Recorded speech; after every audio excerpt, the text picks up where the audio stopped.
किशोर और विनोद दोनों बहुत अच्छे दोस्त थे। एक दिन वो एक दूसरे से बात कर रहे थे। विनोद, तुम्हारा काम कैसा चल रहा है? मेरा काम एक जगह बैठकर नहीं है, मुझे अलग अलग जगह पर घूमना पड़ता है और जहाँ जाता हूँ वहीं खाना पड़ता है। ये सबसे मुश्किल है। इसीलिए तुम्हारा शरीर तुम्हारे नियंत्रण से बाहर हो रहा है, मोटे हो गए हो। सही बोले हो तुम। मुझे जिम जाना था पर नहीं जा पाऊंगा, बस टाइम की ही प्रॉब्लम हो रही है। अच्छा, बहुत अच्छा फैसला लिए हो। मुझे भी कई दिनों से जिम जाने का मन था, पर फिर तो हम दोनों साथ चलेंगे। तो चलो सागर के जिम जाकर एक बार देख कर आते हैं क्या हाल है वहाँ।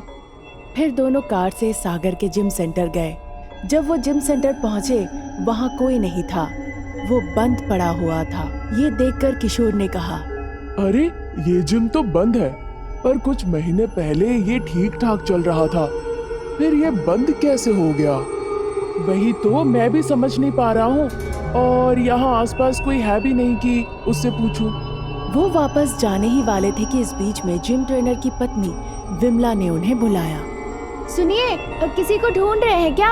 हाँ, हम यहाँ जिम के लिए आए थे, पर यहाँ तो कोई भी नहीं है। पता नहीं सब कहाँ चले गए एक साथ। मैं जिम ट्रेनर सागर की पत्नी हूँ। वो 2 महीने पहले गुजर गए हैं, उसके बाद से ये जिम खुला नहीं। अरे कैसे हुई उनकी मृत्यु? स्टेट लेवल बॉक्सिंग कंपटीशन में गए थे, वहाँ उनको हार्ट अटैक से मृत्यु हो गई। उसके बाद जब उनके स्टूडेंट जिम में वर्कआउट कर रहे थे तो उन्होंने उनकी आत्मा को देखा। ये देखने के बाद जिम आने से सब डरने लगे, इसीलिए हमने जिम को बंद कर दिया है। हमने सोचा था जिम के सारे सामान को बेच देंगे एक साथ। ये सारी बातें सुनकर विनोद और किशोर सोचने लगे। मैडम, अगर आपको कुछ आपत्ति ना हो तो हम जिम के सामान खरीदना चाहेंगे। ये सुनकर बिमला ने कहा, ठीक है। बिमला ने जिम को खोल दिया। इस बीच परछाई वहाँ से अदृश्य हो गई, किसी को वो दिखी नहीं। किशोर और विनोद ने मिलकर जिम के सारे सामान खरीद लिए और उसके बदले उन्हें पैसे दे दिए। अरे किशोर, चलो जिम के सारे सामान को हम गेस्ट हाउस में रख देते हैं। वैसे भी तुम्हारा गेस्ट हाउस खाली पड़ा हुआ है, मैं तुम्हारे वहाँ पर आकर वर्कआउट कर लिया करूँगा। फिर उन्होंने सारे सामान को गेस्ट हाउस के एक जगह रख दिए। उस रात को रूम में सारे सामान इधर उधर बिखरे हुए थे। वहाँ गेस्ट रूम में रात के वक्त सागर की आत्मा वर्कआउट कर रही थी। सुबह सुबह विनोद और किशोर आए गेस्ट हाउस में वर्कआउट करने के लिए। सारे इक्विपमेंट्स उनके इधर उधर बिखरे पड़े थे। ये देखकर विनोद ने कहा, अरे किशोर, हमने तो कल रात सारा सामान एक जगह रखा था ना, फिर ये सारे सामान इधर उधर क्यों बिखरे हैं? ये कहकर विनोद वेट उठाने गया। किशोर ने अचानक देखकर कहा, अरे विनोद, इतनी भारी वजन पहले दिन मत उठाओ, कुछ हल्का फुल्का उठाओ। पर विनोद किशोर की बात को ना मानकर वेट उठा ही लिया।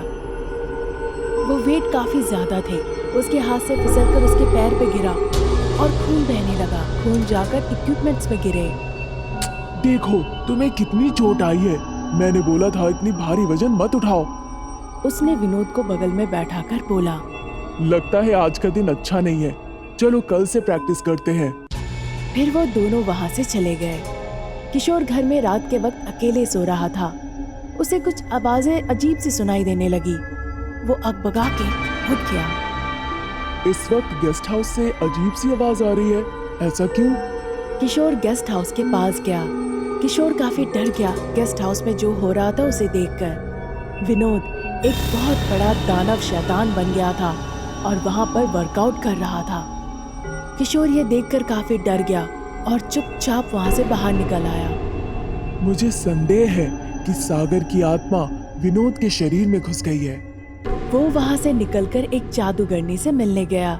उस जादूगरनी को जाकर उसने पूरी कहानी बताई, क्या क्या हुआ था वहाँ पर। उसके बाद उसने जादूगरनी को लेकर गेस्ट हाउस वापस आया। किसने कहा है यहाँ आने के लिए? निकल जाओ यहाँ से, अभी के अभी। शैतान बहुत जोर से चिल्लाकर बोला, पहले ये बताओ तुम विनोद के शरीर के अंदर क्यों घुसे हो, नहीं तो मैं तुम्हें सजा दूंगी। मुझे अपना बदला लेना है, इसीलिए मैं यहाँ आया हूँ। बदला कैसा? मेरा नाम सागर है, मैं जिम ट्रेनर और बॉक्सर हूँ। एक दिन मेरे बॉक्सिंग कंपटीशन के दौरान मुझे पैसे दिए गए हारने के लिए।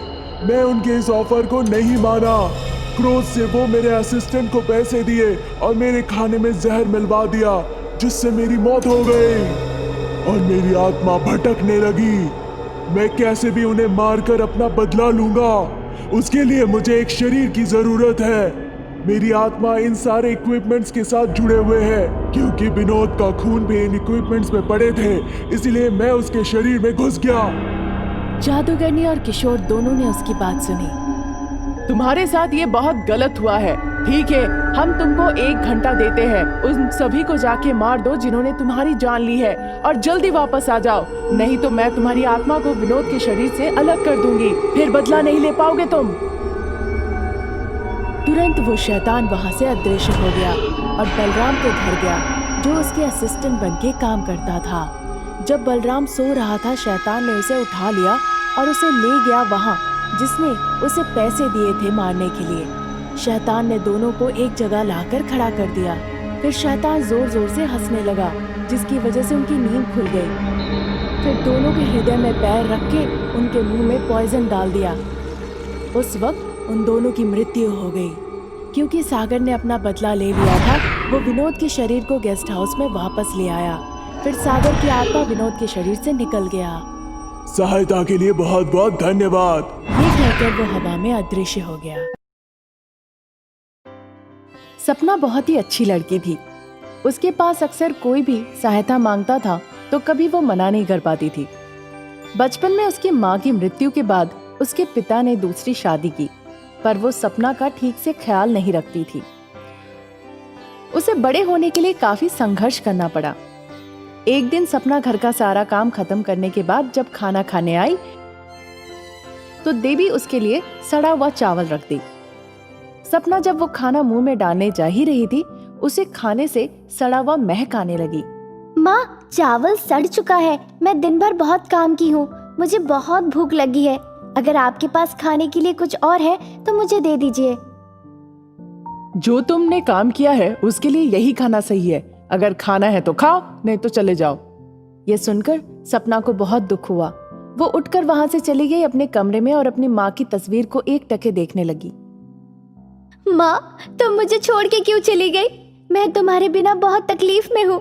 आज अगर तुम यहाँ होती तो मुझे परियों की तरह पालती, है ना माँ? बोलो। उसके बाद सपना रोते रोते खाली पेट सो गई।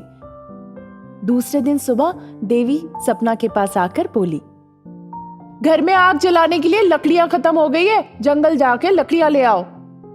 सपना उनकी बातों पर राजी हो गई और जंगल जल्दी जल्दी जाकर लकड़ियां लेकर वो वापस आ ही रही थी। उस दौरान उसने एक बुजुर्ग महिला को देखा। प्यास लगी है, मुझे बहुत प्यास लगी है, कोई मुझे पानी पीने के लिए दे दो। वो प्यास में तड़प रही थी। उसे देखकर सपना अपनी लकड़ियों को बगल में रखकर जो पानी अपने साथ लाई थी खुद के लिए वो दे दी। बहुत खुश होकर वो बुजुर्ग महिला ने उस पानी को पिया। सपना की अच्छाई को देखकर उस बुजुर्ग महिला ने उसे सहायता करने की ठान ली। तुम्हें बहुत बहुत शुक्रिया, पर इस घने जंगल में इस छोटी सी उम्र में तुम अकेले क्यों आई हो?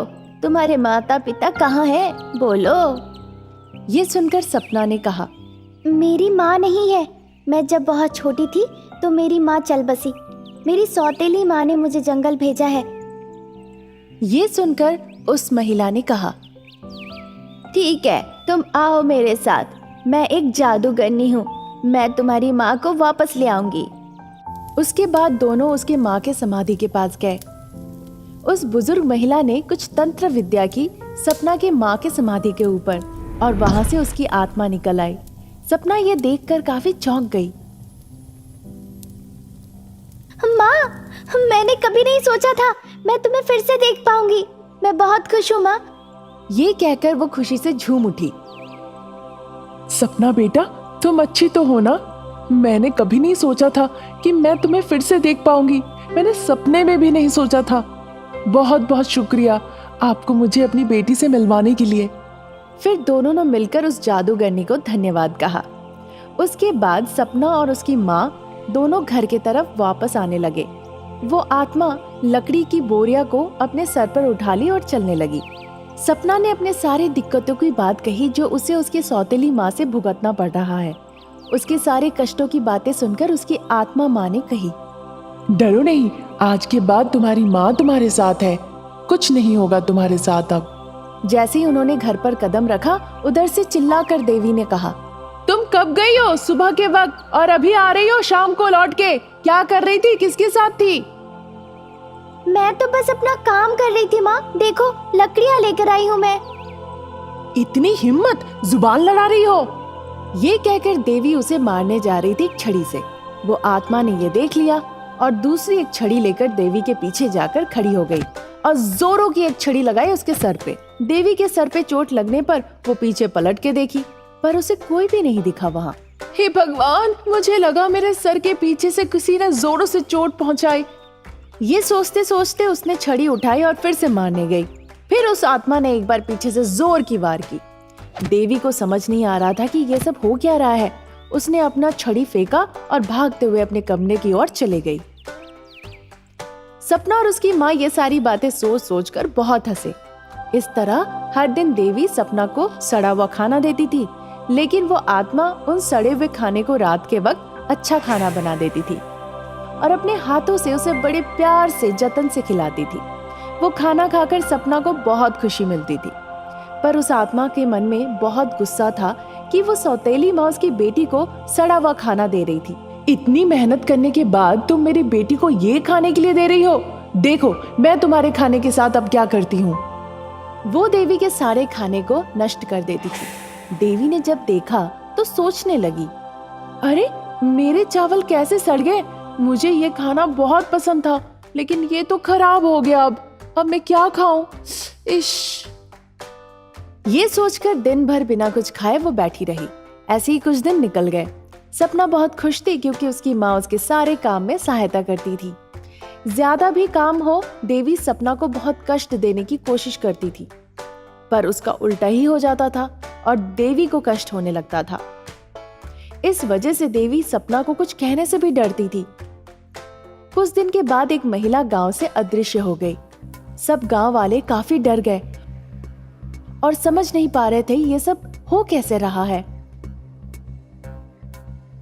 एक रात देवी जब सो रही थी, एक भयानक शैतान वहां आई और उसे उठाकर ले गई।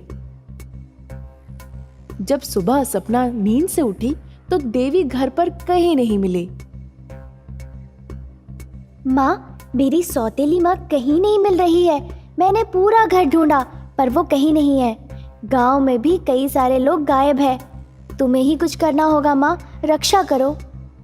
ठीक है, देखते हैं उनके लिए क्या कर सकती हूँ मैं। फिर वो आत्मा सपना के शरीर के अंदर प्रवेश कर गई। फिर सपना गांव के उन सभी लोग जो गायब हो गए थे उनके खोज में निकल गई। सारे लोग जंगल के एक एक कोने में जाकर ढूंढे, लेकिन उन्हें वहां वो सारे लोग नहीं मिले। फिर वो अंधेरे होने के बाद पहाड़ के ऊपर के गुफा के अंदर गए। वहां एक भयानक शैतान जो उन सभी लोगों को पकड़ के लाई थी, वो उनकी जान लेने ही वाली थी। गांव वाले उसी वक्त ये सारी चीजें देखकर काफी डर गए। शैतान सभी लोगों को देखकर बोली, अरे वाह, आज का दिन मेरे लिए बहुत ही उम्दा दिन है। पूरा गांव को मैं एक साथ उपहार स्वरूप निवेदन कर पाऊंगी। मेरी शक्ति बढ़ेगी इससे। ये कहकर वो गांव वालों के ऊपर कूदने ही वाली थी। इस बीच सपना के शरीर के अंदर से वो आत्मा निकल आई और उस शैतान को रोक ली।